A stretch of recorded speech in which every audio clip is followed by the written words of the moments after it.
This is your Pac-Man GP. Ladies and gentlemen, a wonderful Sunday today. And I come here with an exciting invention as always. And today's invention is pertaining to the field of agriculture technology. So I am hoping that this invention would be exciting for a lot of people who are associated with the field of farming and agriculture and crop irrigation, so on and so forth. There are a lot of agriculture related startups that have sprung up in India of late. And I hope this particular invention would be pertinent to them. They would be excited to know more about it. So without wasting any further time, I'm going to start my presentation. But before I start off, I would urge all the viewers to like, share, comment, and subscribe to my channel. Please post your queries, if at all you have any, in the comments, and I will be more than happy to answer all your queries. Please subscribe to my channel and help in making this channel at the rate of Patman GP a very popular one. So I will present my screen.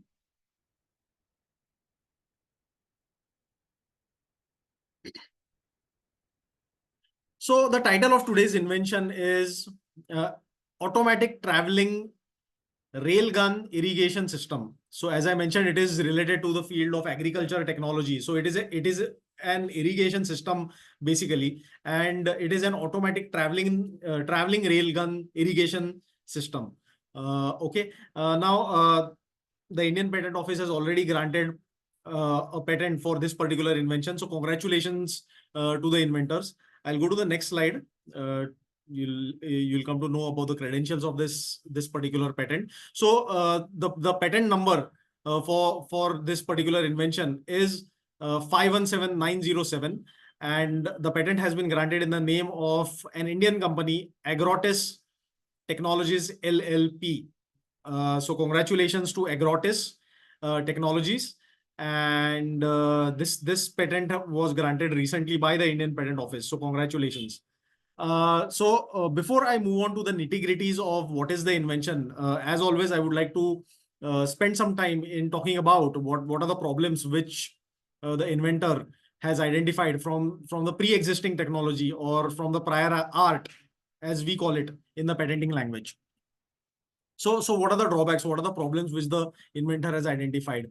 So far as irrigation is concerned, or irrigation systems are concerned, in modern irrigation systems comprise two types of systems. One is namely it's called as a drop irrigation system, and the second type of system is the sprinkle irrigation system. So in a drop irrigation system, the water droplets fall drop by drop and reach directly to the roots of the crops. Okay.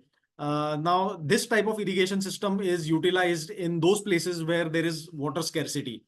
So far as sprinkler irrigation system is concerned, mostly the sprinkler irrigation systems are static, or they are the irrigation systems which are fixed to the ground. So they are not mobile basically. So because of which, what happens is that the water that is sprinkled on the crops, that cannot reach that far. So therefore, a sprinkle irrigation system can be utilized only to provide irrigation to, say, a small piece of land or a farmland, basically.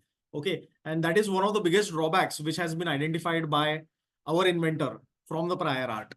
Okay, and in order to overcome this particular drawback, what the inventor has done, that I will that you will come to know from the next slides. But before I move on, I would again urge all the viewers to subscribe to my channel. Please like, please share, and also comment to my videos. So moving on. So this is the diagram of the irrigation system, the automatic rail gun irrigation system, which the inventor has conceptualized. And here what we have is, just bear with me. Okay, so what we have here is, at number one, there is a wheel structure.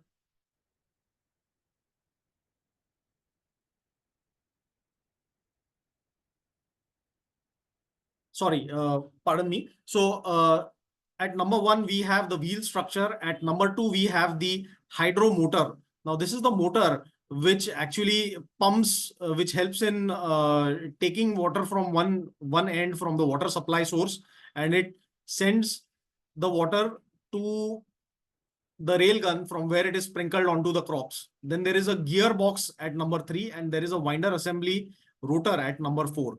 So these are some of the main components of our today's invention. Now, how does it work? I will move on to the next slide.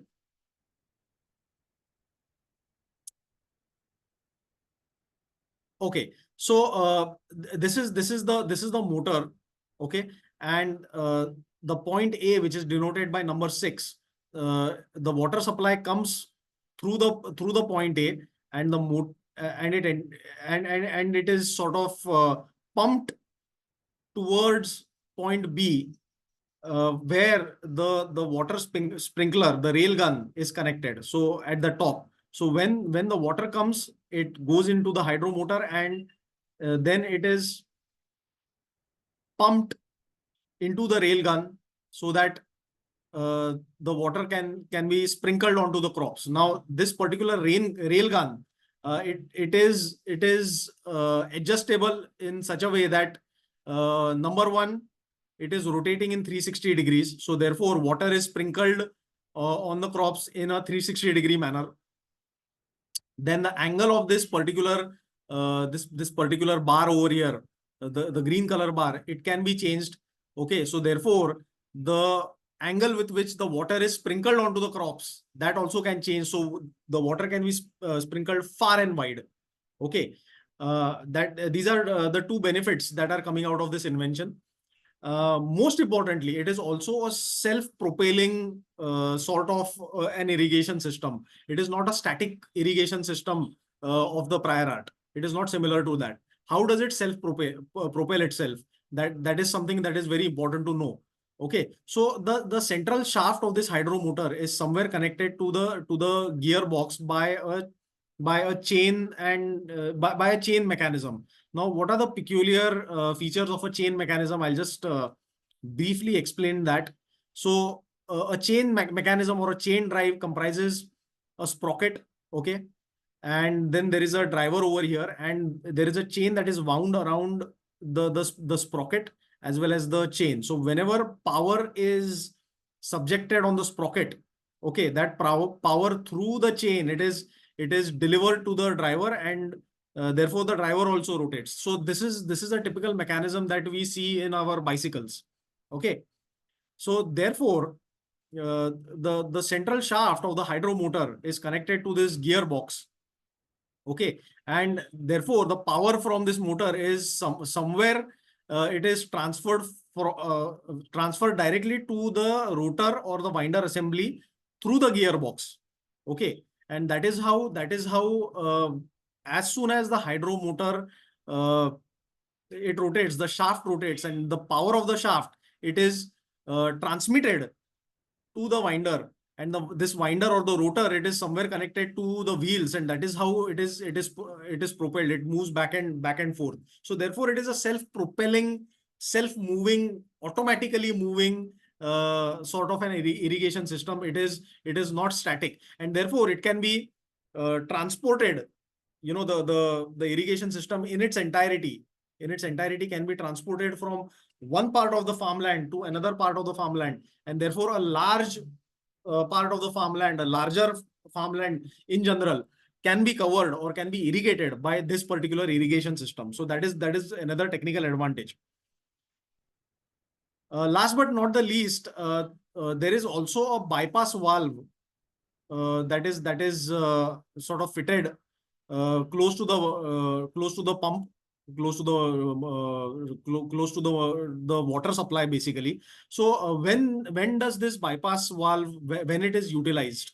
So sometimes it so happens that the water supply is in abundance, and therefore it creates a lot of water pressure at point A. You know, the pressure of water is so high that it might damage the motor. So therefore, in that situation, the bypass valve is activated.